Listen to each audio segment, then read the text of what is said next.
রাগ হচ্ছে আগুনের বৈশিষ্ট্য। মাটির বৈশিষ্ট্য কি? নমনীয় হওয়া, বিনয়বত হওয়া। কথা বুঝতে পেরেছেন? বিনয় হওয়া। রাগ যদি বেশি উঠে যায়, বসে যান, অজু করে ফেলেন। যখন আপনি রাগারাগি বেশি করবেন, তখন দুষ্ট জিন ওখানে আরো ওয়াসওয়াসা বেশি দিবে। এই জন্যই রাগের মাথায় মানুষ মানুষের কুবাইতে পারে। যে মানুষটা কুবাইতেছে উনিও বলে এরপরে যে আমি কেমনে কুবাইলাম ভাই আমি জানি না। কথা বলেন না কেন?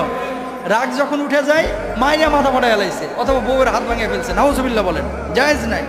এমন মায়ের মারছে পোলাটারে, একেবারে আঙ্গুল ভাঙিয়ে ফেলাইছে। এরপরে আড়ালে যায় কাঁদতেছে, আয় হায় আমি মারতে পারলাম এইভাবে। তার মানে কি জানেন? আসলে যখনই রাগটা উঠছে, ওই বদজিন ওখানে বসছে, এর মাথাটাকে মস্তিষ্কটাকে নষ্ট করে এই আকামটা করে ফেলছে। এই জন্য তার হিতাহিত জ্ঞান হারায় গেছিল, ঠিক কিনা? এই জন্য রাগ যখন উঠবে সাথে সাথে কি করবেন? বসে যাবেন। বসে যে যদি দেখেন রাগটাও কমতেছে না, অজু করে ফেলেন। যদি তাও না কমে শুয়ে যান, দেখবেন রাগ উধাও। আল্লাহু আকবার।